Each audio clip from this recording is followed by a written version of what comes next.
राम राम जी। सभी साथियों को सर्वप्रथम मैं नमन करना चाहूंगा रोहतक की इस पावन धरती को, जिसने हरियाणा को राजनीतिक सोच की विचारधारा देने का काम किया।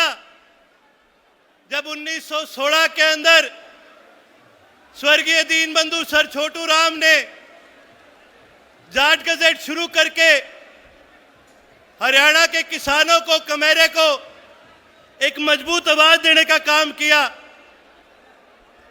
आज यहां पर आए हरियाणा के कोने कोने से मेरे सभी पिता तुल्य बुजुर्गों, मेरे सभी हम उम्र साथियों, माताओं बहनों और मंच पे विराजमान हरियाणा के संघर्ष के प्रतीक, इंडियन नेशनल लोक की आन बान और शान और जननायक चौधरी देवीलाल और स्वर्गीय चौधरी ओम प्रकाश चौटाला जी के संघर्ष को लगातार आगे बढ़ाते हुए चौधरी अभय सिंह चौटाला जी,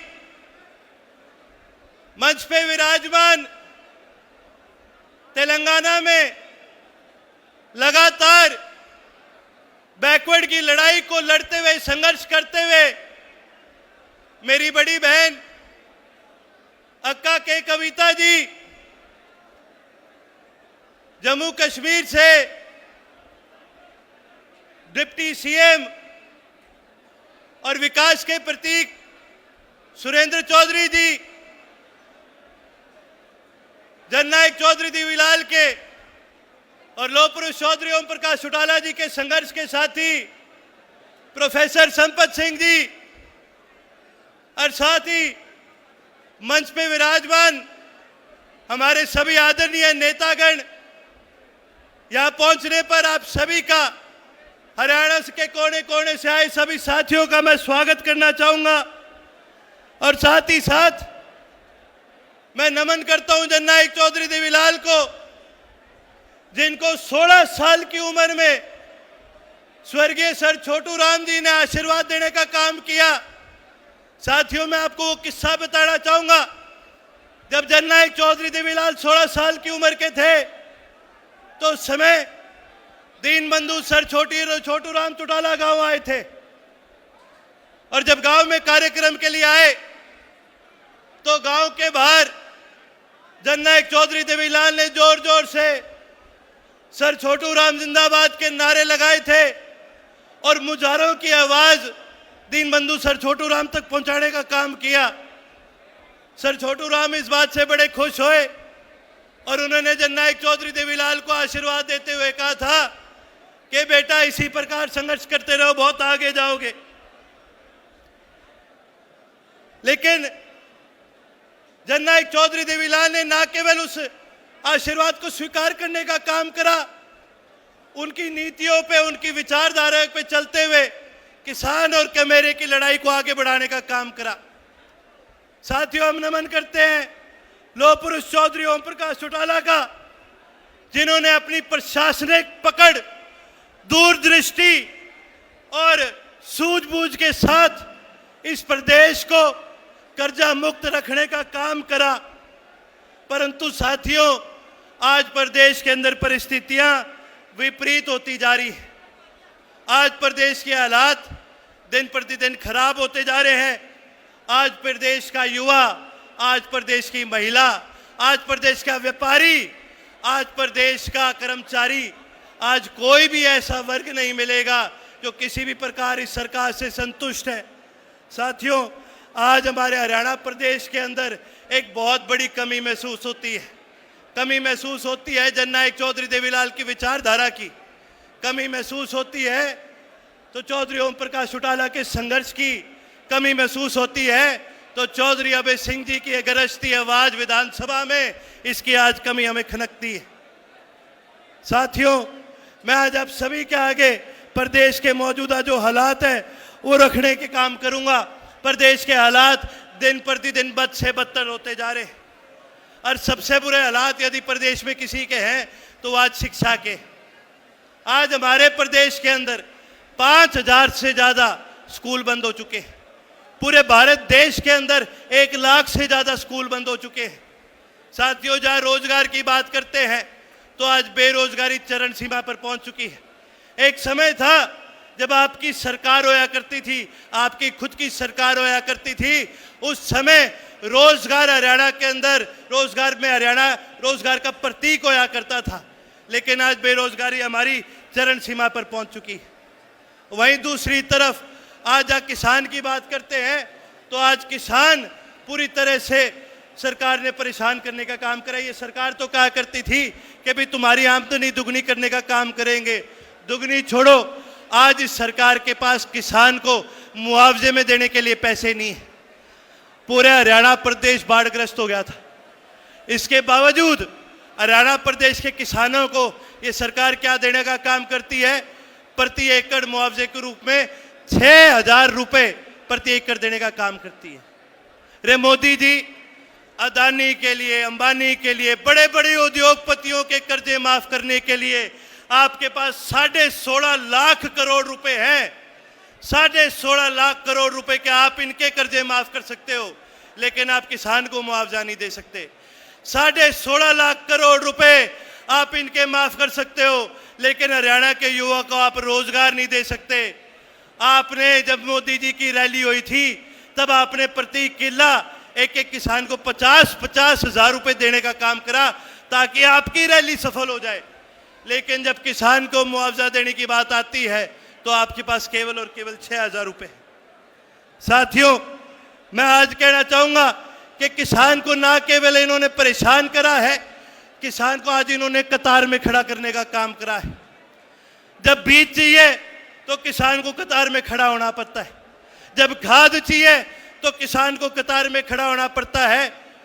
जब फसल कट जाती है, मंडी में बेचनी होती है, तब फिर किसान को कतार में खड़ा होना पड़ता है।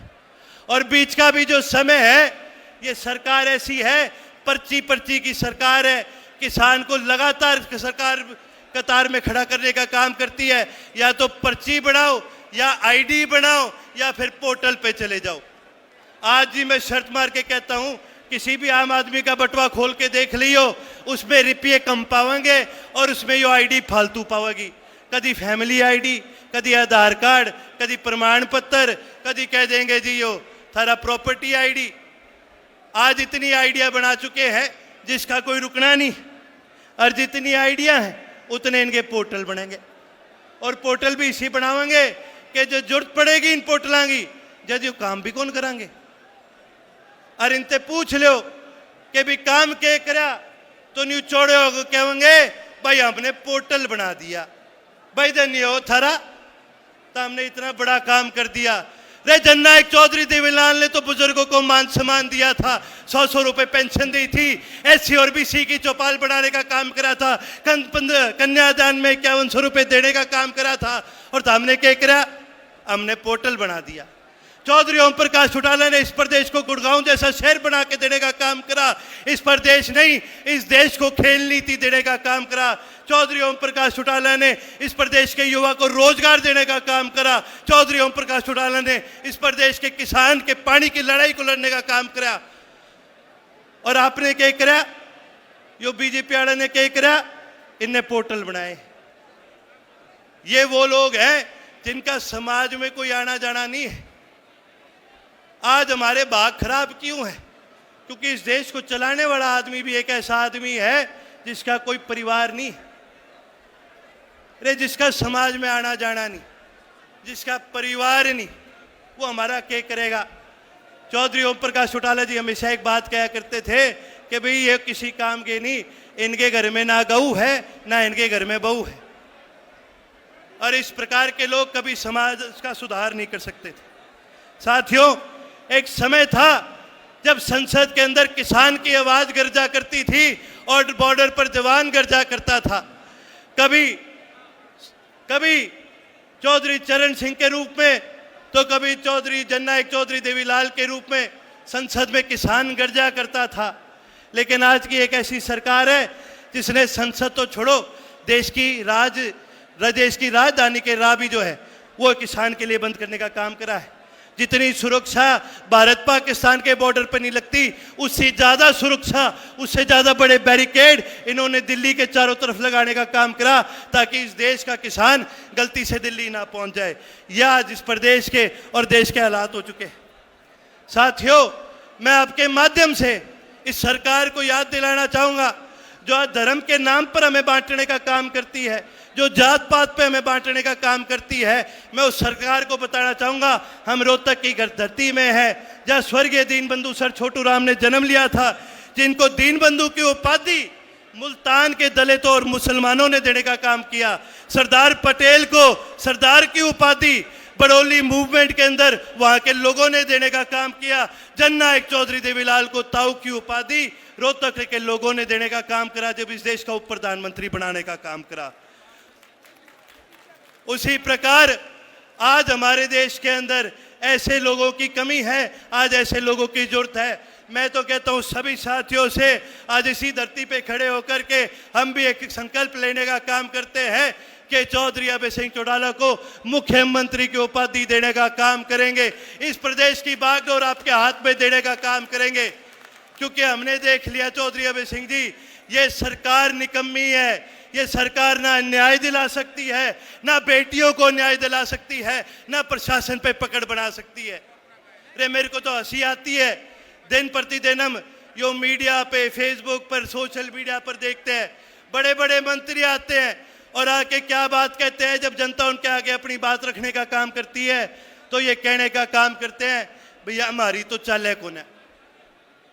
रे जिस मंत्री की ना चाल है, जिस मुख्यमंत्री की ना चाल है, जिस सरकार की ना चाले, फिर उस सरकार का फायदा के। हमें तो सरकार ऐसी चाहिए जैसी सरकार जननायक चौधरी देवीलाल की थी, जिसमें मंत्री की नहीं आम जनता की चला करती थी। साथियों, मैं आपको उस समय याद दिलाना चाहूँगा जब चौधरी ओम प्रकाश चौटाला जी मुख्यमंत्री होया करते थे। कोई भी साथी डीसी या एसपी के दफ्तर चले जाया करता था तो डीसी खड़े होकर स्वागत भी करा करता था, चाय भी पिलाया करता था और साथ में अपने काम भी करा करता था। और आज प्रदेश के यह हालात हो गए, आम आदमी छोड़ो, यो कोई एमएलए मंत्री भी इनके द्वार पर चले जाए, आधा घंटा उसने बाहर बिठा जाएंगे, कह देंगे डीसी साहब तो मीटिंग में बैठे हैं, बाद में मिलांगे। यह हालात इन लोगों ने आज हमारे प्रदेश के कर चुके। साथियों, मैं ये एक चीज़ कहना चाहूँगा कि हम तभी मजबूत हो सकते हैं जब हम संगठित होकर के दोबारा अपनी आवाज़ को इस देश की विधानसभा में मजबूती में पहुंचाने का काम करें, जब इस देश की सबसे बड़ी संसद में हम अपनी आवाज़ को पहुंचाने का काम करें। साथियों, पंजाबी में एक कहावत है, पेट ते ना पई रोटियां, सारी गल्लां खोटियां। इस सरकार ने केवल जुमले देने का काम करा है और इसका नुकसान सबसे ज़्यादा किसको उठाना पड़ा? हमारे प्रदेश के युवा को उठाना पड़ा। आज साथियों, हरियाणा प्रदेश में कितने ऐसे सैकड़ों गांव हैं जो आज खाली हो चुके हैं।